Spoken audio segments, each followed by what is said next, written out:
আজ শুধু বিএনপি নিয়েই কথা। বিএনপি তো গালাগালি করিচ্ছে, আরেকটু গালাগালি করার সুযোগ পাইল আর কি। আগে তিনজন মুরব্বী নিয়ে কথা, মুরব্বী নেতা নিয়ে কথা। আগে মাপছে আনি প্রত্যেকে শ্রদ্ধাভাজন রাজনীতিবিদ। প্রথমে মির্জা ফখরুল ভাই। মির্জা ফখরুল ভাই কইছেন ইউনূস সাহেব দয়া কইরা তাড়াতাড়ি নির্বাচনটা দেন। আর সরকারকে ইউনূস সাহেবকে বলতেছি, আপনিও দয়া করে এটা তাড়াতাড়ি করেন। তাড়াতাড়ি করলে কি হবে যে জনগণ ভোট দিয়ে তার নিজস্ব সরকার তৈরি করতে পারে। দেখেছেন সুর নরম হয়েছে। কি হুঙ্কার দিচ্ছিল বিএনপির লোকজন। 3 দিন আগে গেছিল নির্বাচনের দাবিতে মাঠে নামিচ্ছে বিএনপি। আন্দোলনের হুমকি দিয়েছিল বিএনপি। করেন করেন আন্দোলন, ঈদ তো গেছে, করেন আন্দোলন, নাকি সামনের ঈদের পরে করবেন। এই হুঙ্কার আবার ইন্ডিয়ান পত্রিকা আসে, দেখেন কি লিখেছে। ভোট কবে পরিষ্কার বলুন, বাংলাদেশ যেন গাজা না হয়। সংস্কারের দোহাই দিতেই ইউনূসকে তোপ বিএনপির সাফ কথা। এদেশের মানুষ নিজস্ব সরকার দেখতে চায়। দেখি যাও ইন্ডিয়ান পত্রিকায় কি হেডিং দিছে। ইন্ডিয়ানদের নির্বাচন নিয়ে তো কুরকুরে নি কেন বলেন তো। আমরা যদি আমাদের আক্কেল কাজে লাগাই, ইন্ডিয়া জিন্দিগিতে এমন কিছু বলবে না বা এমন কিছুতে সাপোর্ট করবে না যাতে বাংলাদেশের মানুষের ভালো হবে। ইন্ডিয়ানরা যা বলবে ঠিক তার উল্টা দিকে দাঁড়াবেন। ইন্ডিয়া যদি বলে না নির্বাচন এখন তা ঠিক হবে না, প্রফেসর ইউনূসের সরকার আরও থাকুক, আপনি তখনই কবেন প্রফেসর ইউনূসের পদত্যাগ চাই, প্রফেসর ইউনূস ক্ষমতা ছাড়ো, বুঝাও। রাজনীতি কালে খুব জটিল কিছু না। ইন্ডিয়া যা কবে তার উল্টা দিকে আমাদের মঙ্গল। আর বাংলাদেশের কারো কথা যদি ইন্ডিয়ার সাথে সবসময় মিলে যায় তাহলে বুঝবেন ওই হালায় কলকাতা হারবাল খাইছে, হালা ইন্ডিয়ান মাল। মির্জা ভাই ইঙ্কা করে কলে তো হবি না, আপনাকে না গান গাওয়া লাগবি, গান গেয়ে কওয়া লাগবি। একটা গান বানিয়েছি শুনবেন, হ্যাঁ বাড়িতে না প্র্যাকটিস করে মাইকের সামনে গাবেন। আমরা খুব ফাইন হয়েছে মির্জা ভাই, শুনবেন, শুনেন। নির্বাচন, আহা নির্বাচন,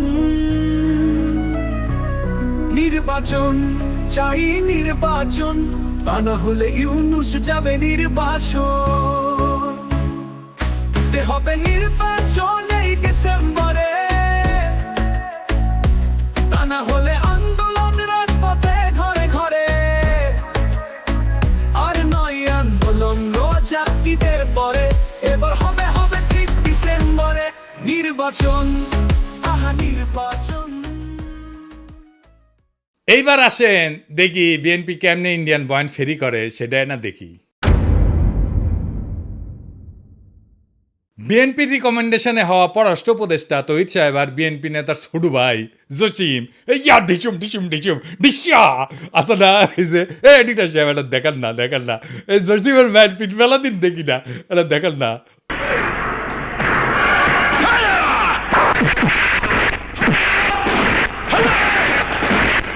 আর দেখি যাও ক্যাঙ্কা হিরোইনছি এ জসিম কইল যে 1971-এর জন্য পাকিস্তানে ক্ষমা চাইতে হবে। তো এটা তো আমি আর ইন্ডিয়ান বয়ান। তো এই পানি পড়া সে কই থেকে আসিছে? ইন্ডিয়া থেকে আসিছে, তাই না? সে একই পানি পড়া মির্জা ফখরুল সাহেব পাইছেন, দেখেন উনি কি বলেন।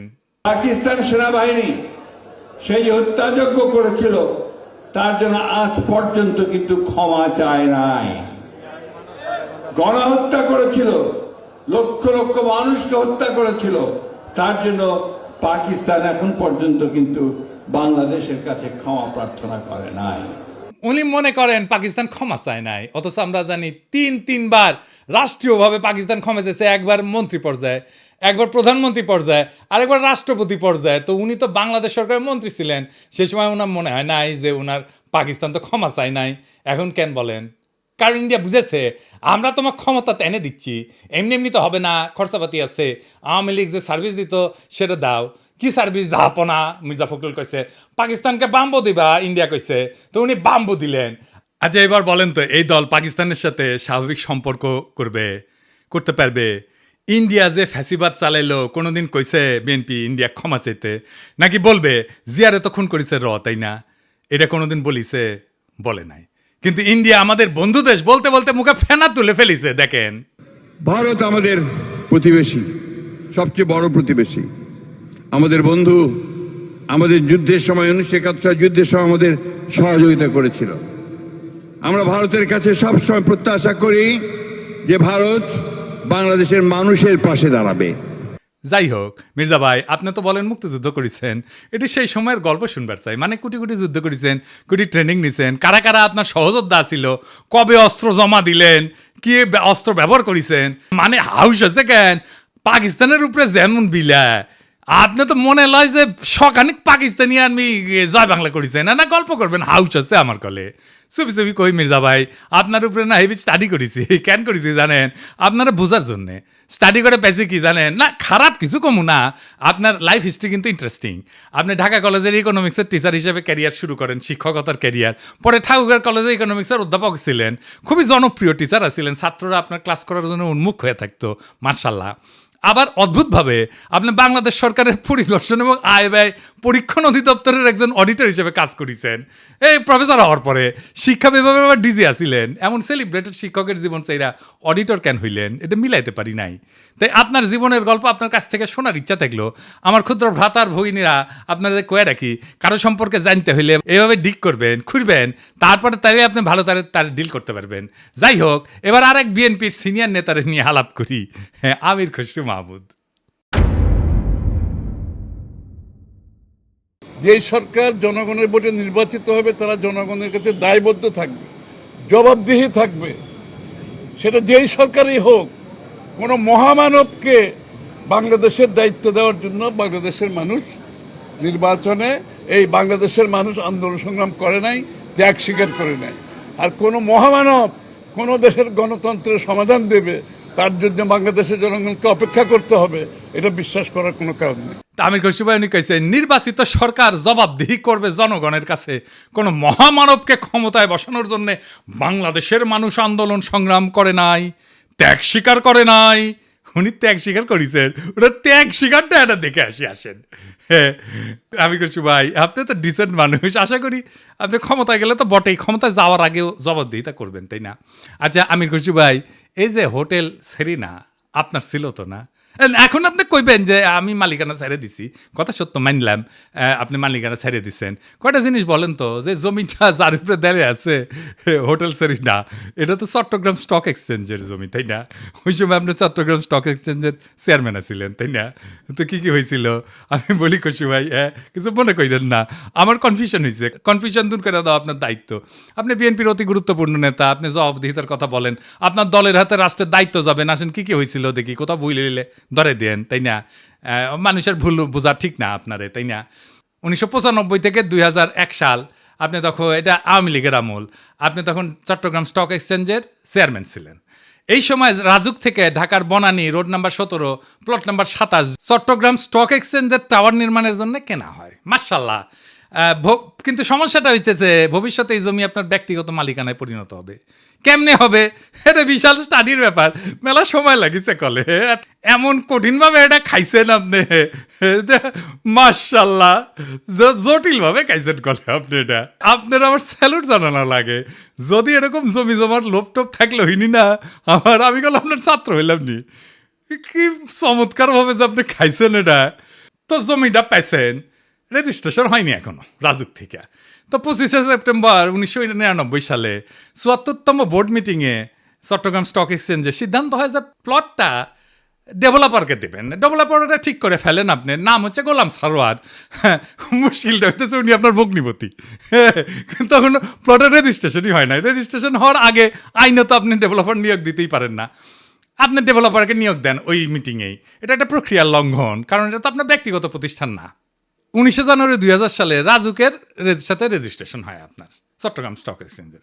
আপনি চেয়ারম্যান থেকে নিজের ভগ্নিপতিকে ডেভেলপারের দায়িত্ব দিতে পারেন? হ্যাঁ, আপনি মুরব্বী মানুষ, জিজ্ঞেস করলাম আর কি। মানে ধরেন আমি যদি কখনো চট্টগ্রাম স্টক এক্সচেঞ্জের চেয়ারম্যান হই, আমি কি আমার ভগ্নিপতিরে স্টক এক্সচেঞ্জের জমিতে বিল্ডিং বানানোর জন্য ডেভেলপার হিসেবে নিয়োগ দিতে পারবো নাকি পারবো না?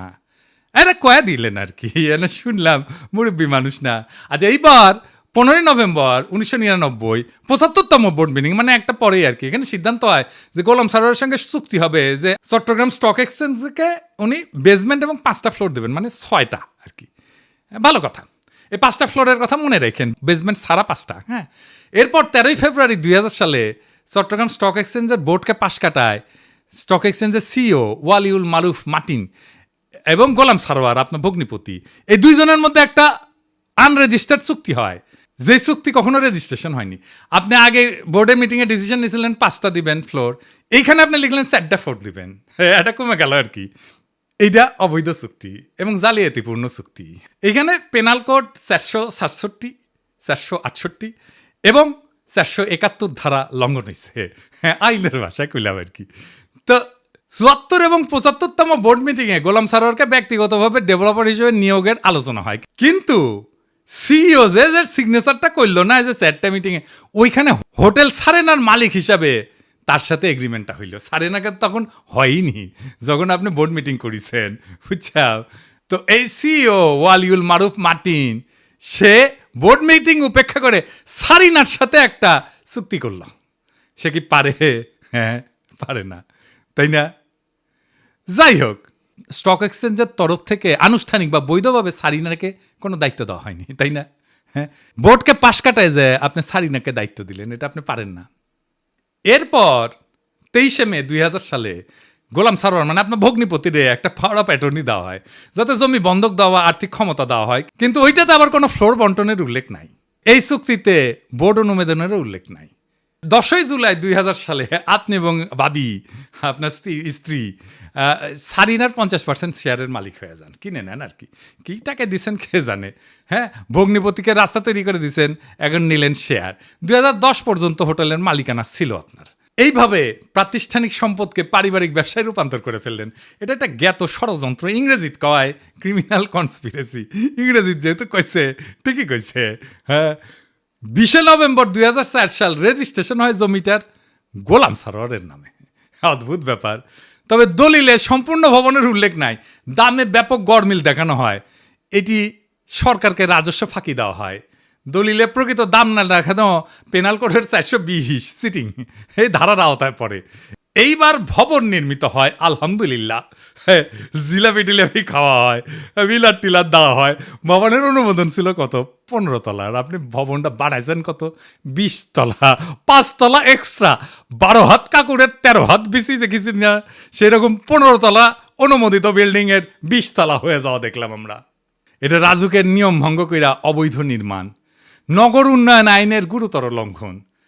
আর চট্টগ্রাম স্টক এক্সচেঞ্জের 4টা ফ্লোর পরে এটা কমায় 4টা করা হয়েছিল না, সেটা আসলে যে অতিরিক্ত ফ্লোর বানায় দুটো থেকে দেওয়া হয়েছে।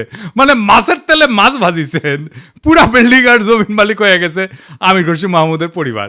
বুঝেছাও? মজার এই দারুণ চালাকি কইরা এমন একটা জায়গায় আপনি সম্পদ বানাইলেন, কি ফাইন সিস্টেম কইরা। আচ্ছা, খালেদা জিয়া এতিমখানার টাকা সরান নাই, টাকা ব্যাংকে ছিল, কিন্তু উনি নাকি নিয়ম মানেন নাই, তাই উনারে জেলে নিল হাসিনা।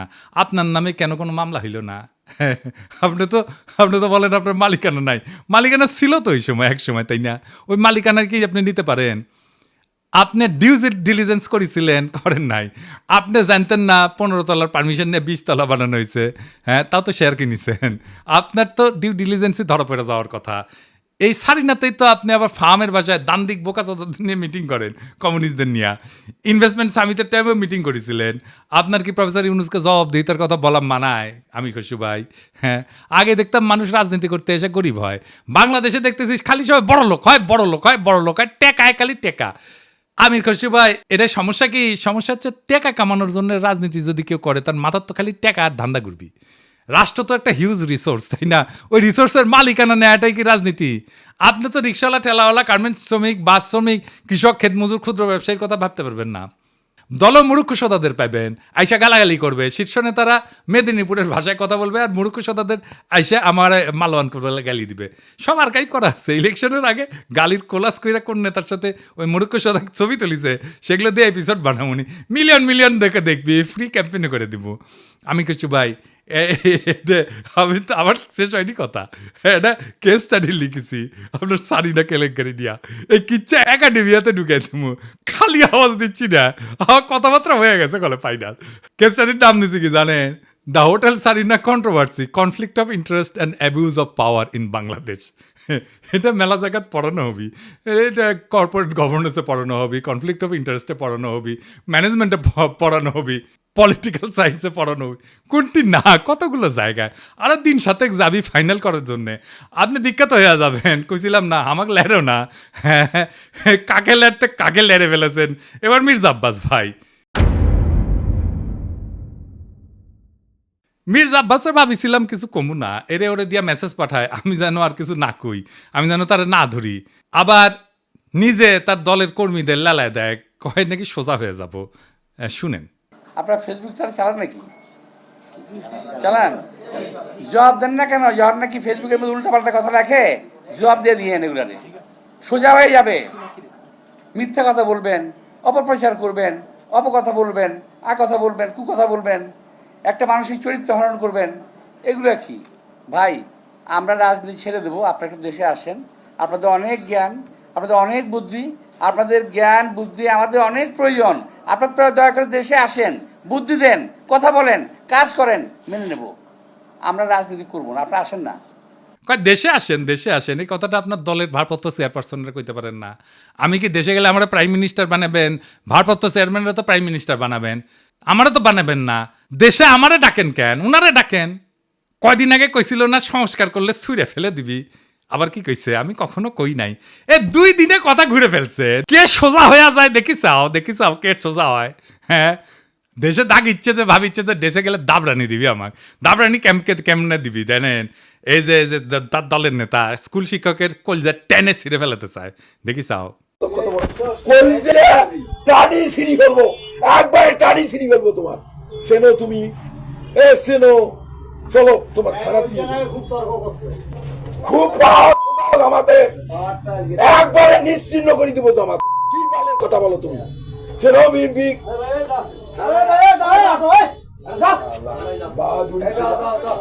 তোমার নামে আমি মামলা দেবো। কি বলবো? ও দাও, আমি ও থানা দেয়া, আমি ওখানে ইজাহার লিখবো, লিখি ওকে অ্যারেস্ট করে দিয়ে তারপরে আমি আসবো। কুড়িগ্রামে কি কয়, ক্ষমতা না আসতে আসতেই এই শুরু করেছেন। ক্ষমতা গেলে কি করবেন এটা পাবলিক জানে। আপনাদের তো উন্নতি হইতেছে না, ক্রমাগত অবনতি হইতেছে। দুঃশাসন শুরু করলে আবার লড়াই শুরু করব। দেশের মানুষকে তো আর অরক্ষিত রাখা যায় না। মির্জা আব্বাস ভাই, আমি সোজাই আছি, কিন্তু আপনারা একেবারে ফ্ল্যাট করে দিব, একেবারে হুতায় দিব, উঠবার পারবেন না। এই বুড়া বয়সে আপনি কল্পনা করতে পারতেছেন না আপনারা আমি কোন দিক দিয়ে ধরবো। মিশা কথা আমি কইছি, কোন কথাটা মিশা কইছি কইবেন? হ্যাঁ, কোন সেক্টরে মুক্তিযুদ্ধ করেছেন, কার সাথে যুদ্ধ করেছেন? আমি নানাভাবে ক্রস চেক করিয়া কইছি আপনি বালের মুক্তিযুদ্ধ করেছেন, মুক্তিযুদ্ধের নামে মিথ্যাচার করেছেন। দিন বদলাইছে মির্জা আব্বাস ভাই, শেরের উপরে শোয়াশের আছে। শোনেন মির্জা আব্বাস ভাই, মানুষের 3টা জিনিস ডরায়, এই ডর দেখায় মানুষের শাসন করছেন এতদিন। জানের ভয়, সম্মান হারানোর ভয়, আর সম্পদ হারানোর ভয়। আমার জানের ভয় নাই, সম্মান হারানোর ভয় না, আমার সম্মানই নাই। হ্যাঁ, আপনি কি নিবেন? আর সম্পদ এটাই, এই যে এটা কেড়ে নিতে পারবে না কেউ। আপনার লেসপেন্সারদের পিছে লেগে দিতে পারেন, বালটাও ছিটতে পারবেন না। বাংলাদেশের পলিটিশিয়ানরা দুধে দেওয়া তুলসী পাতা না, সব বিগ শটের আমল নামা বাইর করবো টাই না। এইভাবে এই দুর্নীতি আর দুর্বৃত্তায়নের খাজে খাজে বাংলাদেশের রাজনীতি আজকাল এক অলিক নাট্যশালায় পরিণত হয়েছে, যেখানে দাবি দেওয়া আর আচরণ 2টা ভিন্ন গ্রহে বাস করে। এখানে কেউ মুক্তিযোদ্ধা হয়েও যুদ্ধের ইতিহাস বিকৃত করে, আবার জনগণের শাসনের বুলি আওড়ায় চতুরতায় জনগণের সম্পদকে ব্যক্তিগত সম্পত্তিতে রূপ দেয়। আজ যারা ক্ষমতার বাইরে তারা জবাবদিহিতার গান গায়, কাল যখন তারা ক্ষমতায় তখন জবাবদিহিতার ঊর্ধ্বে ওঠায় হয় তাদের অভিষ্ট। রাজনীতি আজ জনগণের না, নিজের ভাগ্য বদলানোর জাদুর কাঠি। আজ যে দল ইন্ডিয়া বিরোধী স্লোগানে জ্বলে ওঠে, তার বয়ানি আবার ভারতীয় লাইন টু লাইন কপি হয়ে ফিরে আসে ঢাকার রাজপথে। যারা বলেন আমরা নির্বাচিত সরকার চাই, তারাই আবার নির্বাচন আগে নয় পরে টাইপের গানের লিরিক গায়। কেন? হ্যাঁ, কারণ এবার মিউজিক ইন্ডিয়া বানাইছে। আর আপনি যদি জনগণের পক্ষ নিয়ে কথা বলেন, আপনাকে বলা হবে তুই কিসের দেশপ্রেমিক। অথচ প্রশ্ন করার সময় এখনই। জানতে চাই, আপনি যদি জবাব দিতে চান, নিজে কবে জনগণের সামনে দাঁড়ায় জবাব দিছেন? একবার বলেন, একবার দিছেন জবাব? জনগণের সামনে দাঁড়ায় জিন্দেগিতে দেন নাই, এখন জবাব দিতে চাইতেছেন আপনি প্রফেসর ইউনূসের কাছে। বাহ, মজা আরই মজা। আপনি যদি বলেন দুর্নীতি হবে না, আপনি নিজের জীবনে কোন অধ্যায় প্রমাণ করছেন? দেশের মানুষ সব বুঝে, বোকা না। এখন কেউ চোখ বন্ধ করে ভোট দেয় না। তারা জানে ঢাকা শহরের প্রত্যেকটা বিল্ডিং এর ছায়ায় লুকায় থাকে এক একটা রাজনৈতিক ষড়যন্ত্র, একটা দুর্নীতির ইতিহাস। এখন সময় আসছে গলা ছেড়ে বলার, এই দেশ কারো বাপের না, পারিবারিক ব্যবসা না। এদেশের জমি, গ্যাস, শিক্ষা, ভোট সবই জনগণের সম্পদ। আর এই সম্পদের হিসাব চাই, জবাব চাই, বাম ডান না, ন্যায় অন্যায়ের মাপকাঠিতে। কারণ আজ আপনারা রাষ্ট্র ক্ষমতা নেওয়ার কথা বলতেছেন, নির্বাচনের কথা বলতেছেন, আপনার বগলে পুরানা লুটের খতিয়ান। এই বাংলাদেশকে আমরা বদলাবো, বাংলাদেশকে আমরা আমাদের স্বপ্ন দিয়ে সাজাবো, আমাদের বর্ষা বিপ্লবের স্মৃতি দিয়ে ভরাবো। এই দেশ আপনাদের মতো নেতাদের না। এই দেশ প্রত্যেক জনতার, প্রত্যেক নাগরিকের। এই দেশের মালিক আমরাই আমজনতা। আমরা যা চাইব, জনতা যা চাইবে, দেশ সেভাবে চলবে। রাজনৈতিক দলের ইচ্ছার কাছে আমাদের ভাগ্যকে আমরা আর বন্ধক দেব না। ইনকিলাব জিন্দাবাদ।